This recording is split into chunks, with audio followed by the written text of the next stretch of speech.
Hi, hello, నమస్తే. Welcome to our YouTube channel SSV stories.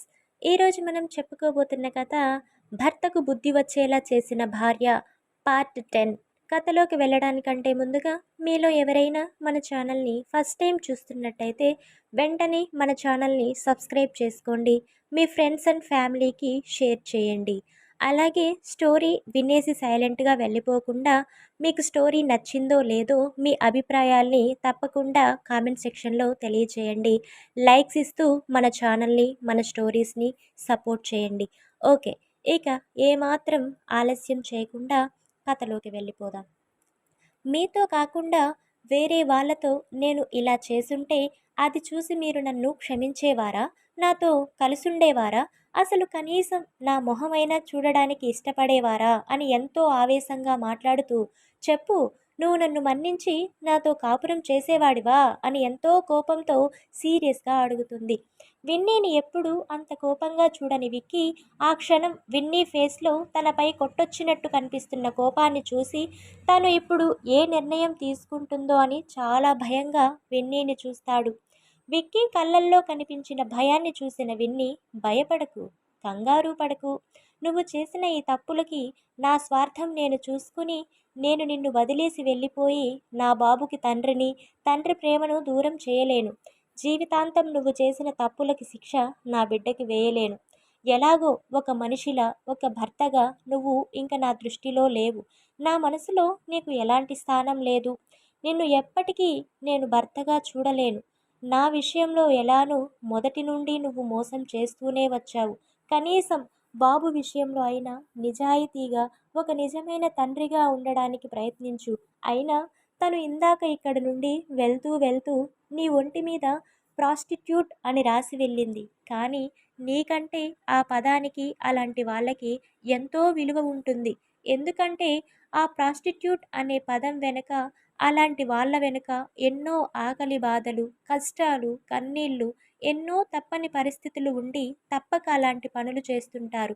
అలాంటిది వాళ్ళతో మీలాంటి పెళ్ళయి పెళ్ళాం ఉన్నా పక్క వాళ్ళతో కోరికలు తీర్చుకునే కామాంధులని పోల్చడం ఏంటి చండాలంగా అంటూ విక్కీ వైపు కోపంగా చూస్తూ, ఒక ఆడ అయినా మగ అయినా ఒకళ్ళతో చేసేదాన్ని సంసారం అని అంటారు. అలా కాకుండా నీలా దొరికిన ప్రతి ఒక్కరితో చేసేదాన్ని ఏమంటారో మీకే తెలుసుగా, వ్యభిచారం అంటారు. ఎందుకండి మీలాంటి వాళ్ళకి కట్టుకున్న పెళ్ళాలు ఉన్న పక్క ఆడాళ్ళ మీద కోరిక పుడుతుంది? అక్కడ ఆడదే, ఇక్కడ ఆడదే కదా. ఇంట్లో పెళ్ళాలలో లేని స్పెషాలిటీ బయట ఆడవాళ్ళ దగ్గర ఉంటుందా? లేదుగా. ఏ ఆడదైనా ఒకటేగా. ఎవరితో చేసినా అదే పనిగా. మరి ఎందుకు హ్యాపీగా ఒక మగాడిగా పెళ్ళాలతో కాపురాలు చేసుకోకుండా ఇలా పరాయి ఆడాలతో అడ్డదారుల్లో వ్యభిచారం చేస్తుంటారు? ఒక్కసారి పరువు, మర్యాద అని ఆలోచించకుండా ఇంట్లో పెళ్ళాలు కూడా వాటిని పక్కన పెట్టి మీలానే ఇంకొకటితో సంబంధం పెట్టుకుని వాళ్ళతో ఇలానే ఎంజాయ్ చేస్తే మీలాంటి మగాళ్ళ పరిస్థితి ఏంటి? అసలు మాతో మీరు ఇంకొకరిని అలా ఊహించుకోగలరా అని ఎంతో బాధగా, ఆవేశంగా, కోపంగా అడుగుతుంది. విన్నీ అలా మాట్లాడగానే విక్కీకి విన్నీని అలా ఇంకొకరితో అనే ఊహే భరించలేక చేతులతో చెవులు మూసేసుకుంటూ, వద్దురా విన్నీ, ప్లీజ్, ఇంక నువ్వు అలా మాట్లాడకు. నువ్వు నాకే సొంతం. నీ ప్రేమ నాకు మాత్రమే సొంతం. నిన్ను వేరే వాళ్ళతో నో, నా వల్ల కాదు అంటూ విన్నీ కాళ్ళ మీద పడి కన్నీళ్లు పెట్టుకుంటూ, తప్పైపోయింది విన్నీ, ప్లీజ్ ఈ ఒక్కసారికి నన్ను క్షమించు. నాకు బాగా బుద్ధి వచ్చింది. ఇంక జన్మలో నేను ఏ ఆడదాని వంక కన్నెత్తి కూడా చూడను. ఎవరి దగ్గరలో నా కోరిక తీర్చుకోవాలి అనుకోను అని తన రెండు చేతులతో గట్టిగా చెంపలు వాయించుకుంటూ, ఈ జన్మకు నీకు భర్తగా, మన బిడ్డకి తండ్రిగా, ఒక బాధ్యత గల మనిషిగా బతుకుతాను. అంతేగాని ఎలాంటి తప్పుడు ఆలోచనలని నా మనసులోకి రానివ్వను. Please trust me Vinni, please excuse చెయ్యి అంటూ కన్నీళ్లతో ఆమె పాదాలు కడుగుతూ ఎంతో దీనంగా వేడుకుంటాడు. విక్కీని అలా తన కాళ్ళు పట్టుకుని బతిమాలడం చూసి తట్టుకోలేని విన్నీ అతన్ని ఆమె కాళ్ళ దగ్గర నుండి పైకి లేపి, సరే, ముందు మీరెళ్ళి ఫ్రెష్ అయి రాపోండి, తర్వాత మాట్లాడుకుందాం అంటూ విక్కీని వాష్రూమ్కి పంపిస్తుంది. విన్నీ మాటే వేదవాక్కు అన్నట్టుగా విక్కీ మారు మాట్లాడకుండా ఫ్రెషప్ అవడానికి వెళ్ళిపోతాడు. విక్కీ అలా వాష్రూమ్లోకి వెళ్ళగానే విన్నీ ఫోన్ మోగుతుంది. విన్నీ లిఫ్ట్ చేసి హలో అనగానే అవతల నుండి ఒక అమ్మాయి హాయ్ విన్నీ అంటుంది. వెంటనే thank you for your help అంటుంది విన్నీ. ఆ అమ్మాయి యువర్ వెల్కమ్ విన్నీ అంటుంది నవ్వుతూ. విన్నీ చిన్నగా స్మైల్ చేయగా ఆ అమ్మాయి this is not ending Winnie, just beginning. మీ న్యూ లైఫ్ని న్యూగా స్టార్ట్ చేయి, ఆల్ ది బెస్ట్ అంటుంది. Thank you so much for everything అంటుంది విన్నీ. హహహ ఓకే విన్నీ బాయ్ అంటూ కాల్ కట్ చేస్తుంది ఆ అమ్మాయి. ఇప్పుడు విన్నీకి కాల్ చేసిన అమ్మాయి ఎవరు? విన్నీ తనకి ఎందుకు థ్యాంక్స్ చెప్పింది తెలుసుకోవాలనుకుంటున్నారు కదా! మీరు ఆల్రెడీ గెస్ చేసేసుంటారు. అయినా తెలియని వాళ్ళకి చెప్పడం అయితే నా బాధ్యత కదా! సో, చెప్తా చదివేయండి. వినేయండి. విన్నీకి కాల్ చేసింది మరెవరో కాదు మన సోనీ బేబీ. యెస్, మీరు వింటుంది నిజమే. విన్నీ థ్యాంక్స్ చెప్పింది సోనీకే. అసలు విన్నీకి, సోనీకి సంబంధం ఏంటి? విన్నీ సోనీకి థ్యాంక్ యూ ఎందుకు చెప్పింది అనుకుంటున్నారు కదా! అది తెలియాలంటే గతంలోకి వెళ్ళాలి. గతం. విక్కీ కాలేజ్ డేస్ నుండే ప్లేబాయ్ టైప్. అందంగా కనిపించిన ఏ అమ్మాయిని వదిలేవాడు కాదు. వాళ్ళని ఎలాగోలా ట్రాప్ చేసి తన కోరిక తీర్చుకునేవాడు. అలా ఒక పక్క చదువుతూనే మరో పక్క విక్కీ సోనీతో చెప్పినట్టుగా ఆడవాళ్ళ అందాలను ఆస్వాదించేవాడు. రోజులు అలా సరదాగా గడిచిపోతూ ఉన్నాయి. విక్కీ ఫుల్ హ్యాపీగా తన జీవితాన్ని గడుపుతున్నాడు. అలాంటి సమయంలో ఎంటర్ అయింది మన విన్నీ పాప. విన్నీని చూడగానే ఆమె అందానికి విక్కీ ఫిదా అయిపోయాడు. ముందైతే అందరి అమ్మాయిలలాగానే తనతో కూడా ఎంజాయ్ చేయాలని అనుకున్నాడు. కానీ విన్నీతో పరిచయం పెంచుకున్న కొద్దీ ఆమె అందం, అమాయకత్వం, మంచి మనసు విక్కీని ఆకర్షించి విన్నీని ప్రేమిస్తాడు. అందుకే ఆమెని పెళ్లి చేసుకుని జీవితాంతం విన్నీ అందాలను ఆస్వాదించాలని, ఆమెతో హ్యాపీగా లైఫ్ లాంగ్ ఉండాలని కోరుకుంటాడు.